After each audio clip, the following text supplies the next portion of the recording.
Salut à vous les amis, j'espère que vous vous portez bien, j'espère que ça va chez vous et j'espère que vous tenez bon au-delà des difficultés de la vie. Alors aujourd'hui en fait je viens pour vous partager un message, enfin c'est une histoire que j'ai envie de partager avec vous parce que je réalise que ça peut aider quelqu'un dans la communauté et également ça peut apporter de la valeur notamment dans la vie des gens et c'est la raison pour laquelle j'ai décidé de partager cette histoire avec vous en fait. Donc si tu es nouveau sur la chaîne, prière simplement de t'abonner, de laisser un like et de laisser un commentaire et de partager la vidéo. Sur ce, on est parti. Alors, l'histoire que je vais vous conter aujourd'hui, en fait, c'est l'histoire du groupe Magic System avec on va dire leur groupe, leur leader vocal à Salfo. C'est-à-dire, ce qui se passa avec ce groupe, c'est que déjà, je ne sais pas si vous êtes au courant, mais déjà, c'est un groupe qui a beaucoup connu des tumultes, en fait, parce que ils reviennent de loin dans le sens là où ils ont connu beaucoup la pauvreté, ils ont connu beaucoup la misère avant l'éclore, en fait. Et avant cette éclosion, en fait, il y a eu des moments difficiles qu'ils ont traversés. Notamment lorsqu'ils ont sorti leur premier album. Ce qui s'est passé, c'est que le groupe a fait face à beaucoup de succès. Et lorsqu'ils ont fait face à beaucoup de succès, en fait, ce qui s'est passé, c'est que le groupe, en fait, à un moment donné, Universal Music va leur faire une proposition, en fait. Et la proposition d'Universal Music va se centrer davantage plus sur Asalfo. Dans le sens là où Asalfo, en fait, Universal Music ne voulait qu'Asalfo à la base.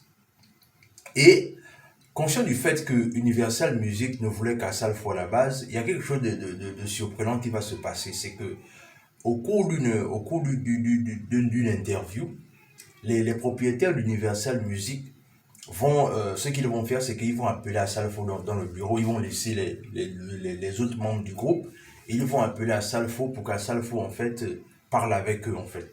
Et ce qui va se passer, c'est que ils vont faire une offre terrible à Asalfo, du moins une offre très alléchante à Asalfo, et ce qui va se passer, c'est que ils vont lui déposer un chéquier sur la table, et ils vont demander à Asalfo de mettre le nombre de zéros qu'ils veulent, parce qu'à la base, il n'y a que lui qu'ils veulent prendre dans le groupe. Et ce qui va être étonnant, la réaction d'Asalfo va être étonnante parce que ce qui va se passer, c'est que ce dernier, en fait, va dire une chose, c'est que aujourd'hui, vous réalisez la performance et la force de Magic System, mais vous ne réalisez pas que Magic System, en fait, c'est un tout, en fait. C'est-à-dire, c'est un groupe qui s'est fondé sur la base de plusieurs personnes. C'est-à-dire, aujourd'hui, vous ne voyez en fait que la partie de l'iceberg que je représente moi, parce que je suis le leader vocal, mais sans oublier que c'est un groupe qui est justement à la base de plusieurs personnes, et à la base même c'est une famille en fait. Et cette réponse pour moi a tout son sens, dans le sens là où les gens doivent comprendre une chose, c'est que combien de personnes sont souvent prêts en fait à gâcher leur rapport avec leurs amis à cause de l'argent. C'est-à-dire, combien de personnes souvent sont obligées de choisir entre les amis et les intérêts, en fait. Et je pense qu'à travers ce genre de témoignages, ce genre d'émissions, souvent ça permet de comprendre que à un moment donné, c'est pas toujours une question d'argent, en fait. C'est d'abord les relations, c'est d'abord les rapports qu'on a avec les autres. Parce que, après cette offre, justement, qu'il avait refusée, Assalfo a reconnu que les chiffres les chiffres, du moins, on va dire ça comment, les chiffres d'affaires de leurs différents albums et tournées ont clairement explosé en fait. Alors que ce qui s'était passé, c'est que s'il avait choisi le fait de simplement aller signer, de trahir ses frères, peut-être qu'il n'aurait pas connu il n'aurait pas connu le succès qu'ils ont encore aujourd'hui en fait. Et c'est de ça dont il est question quelque part. C'est que, à un moment donné, est-ce que le fait pour toi de chercher l'argent en fait, va te permettre de bousiller tes rapports avec tes amis, en fait?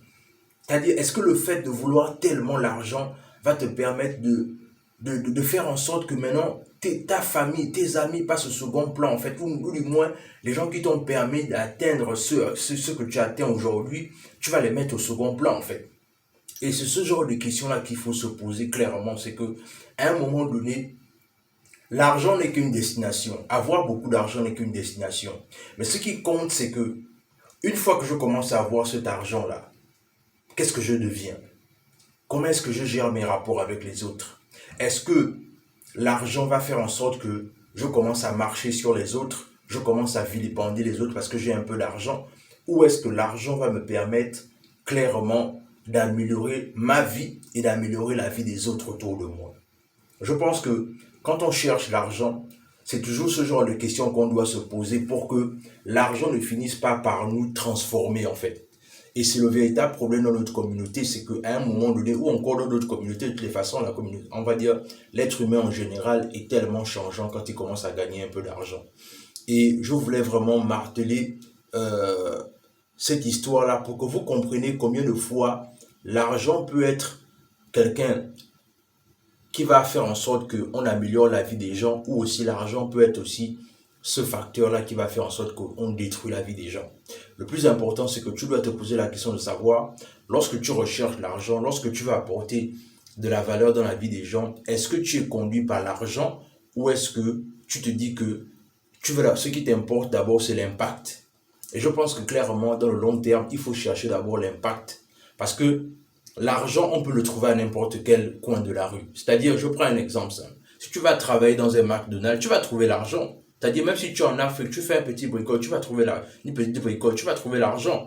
Mais est-ce que l'argent doit être ta destination, en fait? Non, l'argent n'est pas la destination. L'argent n'est que le moyen par lequel, lorsque tu as apporté une valeur, c'est le moyen, ce n'est que le résultat par défaut, en fait, l'argent. Donc, cherche l'argent, recherche comment est-ce que tu peux gagner de l'argent, mais ne gaspille pas tes valeurs, parce que ce sont tes valeurs qui vont toujours te rappeler à l'ordre, même quand l'argent va vouloir te monter à la tête.